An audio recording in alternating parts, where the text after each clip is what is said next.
Hi everyone.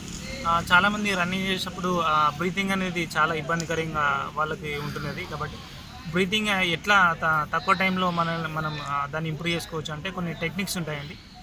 Running చేసేటప్పుడు only knows తోటే తీయాల్సి ఉంటుంది. కొందరికి జలుబు ఉంటుంది, సరే వాళ్ళకి ఎక్కువతో కొంచెం చాలాసేపు నోస్తో తీసిన తర్వాత మధ్య మధ్యలో మౌత్ని యూజ్ చేయండి. తర్వాత మళ్ళీ నోస్తో తర్వాత కొద్దిగా ఎక్కువ నోస్ యూజ్ చేసిన తర్వాత మళ్ళీ కొద్దిగా అయినాక మౌత్ని యూజ్ చేసిన తర్వాత అంటే వదలడం,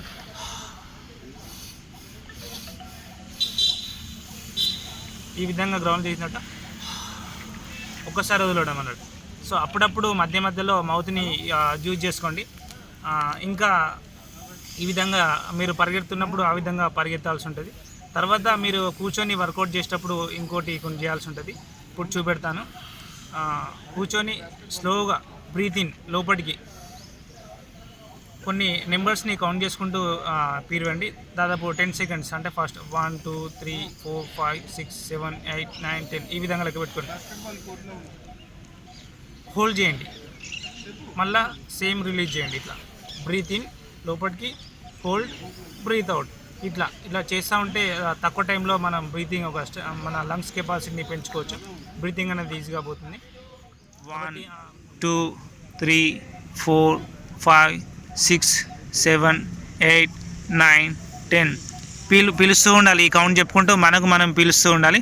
5 సెకండ్ హోల్డ్ చేయాలి బ్రీతింగ్ని. అట్లనే 1 2 3 4 5 6 ఇట్లా 5 సెకండ్స్ హోల్డ్ చేసి మళ్ళీ 10 సెకండ్స్ స్లోగా రిలీజ్ చేయాల్సి ఉంటుంది. ఇప్పుడు వీళ్ళకి బ్రీతింగ్, చాలామంది బ్రీతింగ్ అనగానే ఇది నాకు చాలా ఇబ్బందిగా ఉన్నది అని చాలామంది ఫీల్ భయాందోళనకి గురయ్యే వాళ్ళు చాలామంది ఉంటారు. ఫస్ట్ మెయిన్ రన్నింగ్ మీరు చేసేటప్పుడు బ్రీతింగ్ అనేది అది శ్వాస మీద ధ్యాస, అంటే ఆ కాన్సన్ట్రేషన్ అనేది మీరు వదిలేయండి. ఫస్ట్ శ్వాస తీస్తుంటున్నానా, ఇట్లా వస్తుంది, స్పీడ్గా వస్తుందా అనేది మైండ్ సెట్ని మీరు ఫస్ట్ శ్వాస పైన పెట్టొద్దు. దీనిపైన మీరు పరిగెడుతుంటే ఎటు అయినా చూడడము, ఏదైనా ఆలోచిస్తూ ఉరకడము, లేదా సాంగ్స్ వినడము, ఇవి చేయండి. మీరు అసలు బ్రీతింగ్ మీకు ఇబ్బందిగా ఉన్నది అనేది మీకు తెలియకుండా మీరు రన్నింగ్ చేస్తూ ఉంటారు అన్నట్టు. ఎప్పుడైతే మీరు ఎక్కువ బ్రీతింగ్ పైన కాన్సన్ట్రేషన్ చేస్తారో మీకు ఆయాసం ఎక్కువ వస్తుంది. ఓకే, అది సైకలాజికల్గా కూడా అది రియల్ అది. కాబట్టి ఎక్కువ మీరు రన్నింగ్ చేసేటప్పుడు నేను బ్రీతింగ్ చేస్తున్నానా, అరే ఇబ్బందిగా వస్తుందా, గట్టిగా పీల్చినా ఇప్పుడు లేదా అనేది మైండ్ సెట్ అనేది తీసేయండి. పరిగెడుతున్నప్పుడు ఆ బ్రీతింగ్ అనేది మర్చిపోయి, అంటే తీస్తూ ఉంటారు బ్రీతింగ్ అనేది, దాని మీద ధ్యాస పెట్టకుండా రన్నింగ్ చేసేటప్పుడు వేరే వైపు ఆలోచించడం ఇవన్నీ చేసుకుంటూ, అందుకే చాలామంది సాంగ్స్ వినుకుంటూ పరిగెడుతూ ఉంటారు. కాబట్టి మెయిన్ మీ కాన్సన్ట్రేషన్ అనేది బ్రీతింగ్ పైన ఉండొద్దు.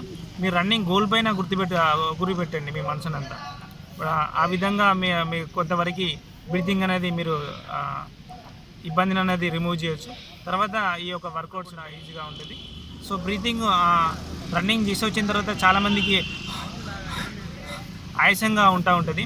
సో అలాంటి ఆయాసాన్ని ఈజీగా తొందరగా ఎంబడే రికవరీ చేయడానికి ఈ విధంగా మీరు కొన్ని డౌన్లో వంగి మళ్ళీ ఇట్లా పైకి లేవాల్సి ఉంటుంది.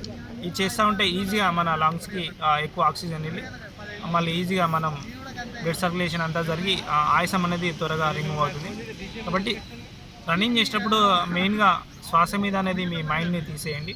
తప్పకుండా ఇది ఒక ప్రాబ్లంగా ఉండదు. మీకు మంచిగా మీరు బాగా చేయాలని కోరుకుంటున్నాను. ఇంకా చాలా ఇన్ఫర్మేషన్ని యూట్యూబ్ ఛానల్లో అప్లోడ్ చేశాను, చూడండి. లింక్స్ పెడతా ఉంటాను. ఫాలోఅప్లో ఉండండి, షేర్ చేయండి.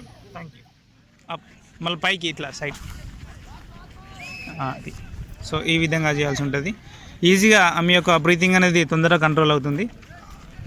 హెడ్ కొంచెం కాళ్ళు వెడల్పెట్టి హెడ్ డౌన్లో మళ్ళీ కిందికని మళ్ళీ పైకి అనాల్సి ఉంటుంది.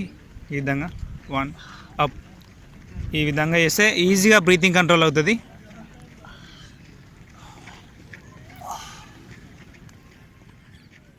ఇప్పుడు సరే, రన్నింగ్ చేసి వచ్చినాక చాలా ఆయాసం వస్తుంది. ఆయాసాన్ని త్వరగా పోవడానికి ఎక్సర్సైజ్ చూపెడతాను, చూడండి.